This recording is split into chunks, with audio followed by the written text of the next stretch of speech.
மனதிலே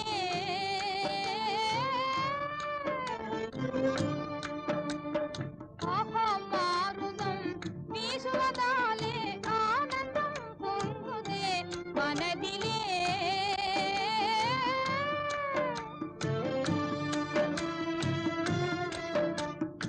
இதனிலும் ஆனந்தம் அடைந்தே இயற்கையில் கலம் துயர் பெண்ணினை காண்பாய் இதனிலும்